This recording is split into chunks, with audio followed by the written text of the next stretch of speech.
लासलगाव शहरात भीषण पाणी टंचाई सध्या जाणवू लागल्या। लासलगावला 20 दिवसांपासून पाणी पुरवठा नाही। पाणी टंचाईमुळे लासलगावमध्ये कडकडीत बंद सध्या करण्यात आला। लासलगाव बंदच्या हाकेला नागरिकांनी मात्र उत्स्फूर्त असा प्रतिसाद दिलेला आहे। लोकसभा निवडणुकीवर बहिष्कार घालण्याचा इशारा या ठिकाणच्या नागरिकांनी दिलेला आहे। पाणी टंचाईमुळे लासलगावमध्ये मात्र कडकडीत बंद असा करण्यात आलेला आहे। त्या ठिकाणची दृश्य आपण लोकशाही मराठीवरती पाहतोय। बंदला नागरिकांचा उत्स्फूर्त प्रतिसाद पाहायला मिळतोय। लासलगाव शहरातली दृश्य आहेत। काही ठिकाणी आगामी काळातल्या लोकसभा निवडणुकीच्या मतदानावर ही बहिष्कार टाकण्यात आला। 17 कोटी रुपये जर शासनाने मंजूर केले ना, मग ती पाईपलाईन कुठे गेली? नवी जुनी पाईपलाईन कुठे? नवी अहो फक्त पैसे काय करतात? आमदार खासदार ग्रामपंचायतीचे सरपंच असतात का?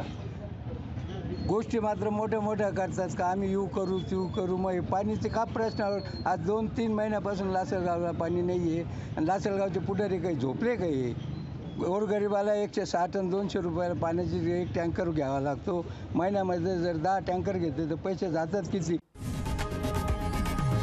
लोकशाही मराठी ऐका, पहा, जागरूक रहा।